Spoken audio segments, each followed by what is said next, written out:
Hello दोस्तों, आप देख रहे हैं द ऑटोमैन।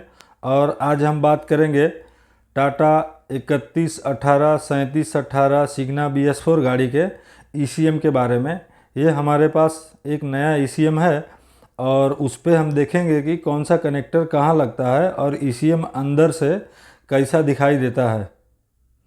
ये जो इस ECM देख रहे हैं, इसको दो कनेक्टर आते हैं, एक J1 और एक J2। J2 में जितने भी वायरिंग लगी हुई है, इस J2 कनेक्शन में जितनी भी वायरिंग लगी हुई है, ये डैशबोर्ड के साथ और यूरिया के वायरिंग के साथ कनेक्ट होती है। और बैटरी का जो भी कनेक्शन है इसी में आता है। और उसके बाद जो कैन कम्युनिकेशन का भी कनेक्शन इसमें आता है। और ये जो छोटा कनेक्टर दिखाई दे रहा है, इसे बोलते हैं J1 कनेक्टर। इसके अंदर से सिर्फ और सिर्फ इंजन के सेंसर और एक्चुएटर में ही वोल्टेज जाएगा या वहाँ से जानकारी आएगी। जैसे J1 कनेक्टर में क्रैंक का कैम शाफ्ट का सेंसर, क्रैंक का सेंसर, रेल प्रेशर का सेंसर और इंजेक्टर के वायरिंग और मीटरिंग यूनिट का, और एक ऑयल प्रेशर का, और एक वाटर टेम्परेचर सेंसर जो हेड में लगा होता है एकदम आगे की तरफ, जिसमें दो वायर का जो सेंसर आता है उसी का कनेक्शन आता है। उसके सिवा इस छोटे कनेक्टर में इंजन के सिवा किसी भी सेंसर या एक्चुएटर का वायर और कहीं से नहीं आता है।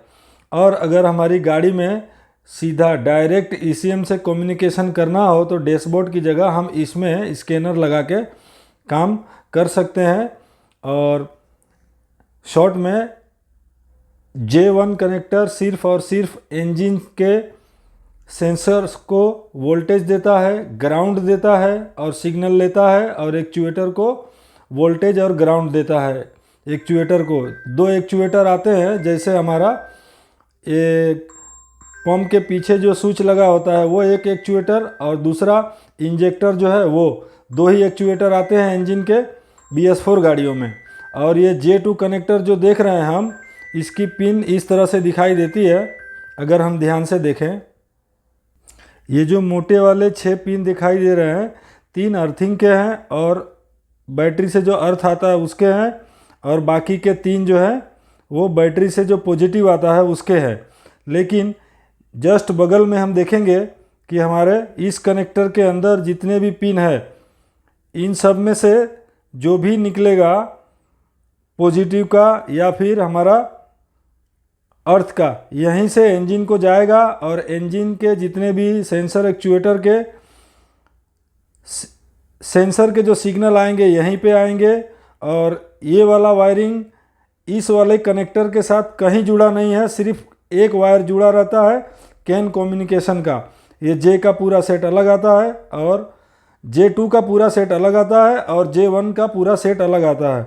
अब इसके अंदर हम इसको खोल के देखते हैं कि अंदर से ये कैसा दिखाई देता है।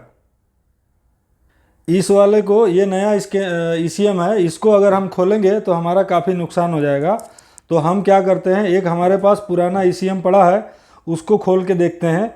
1 2 3 और ये 4 स्क्रू लगे रहते हैं, और इसके कवर को जब हम हटाएंगे खोलने के बाद तो ये इस तरह से दिखाई देता है।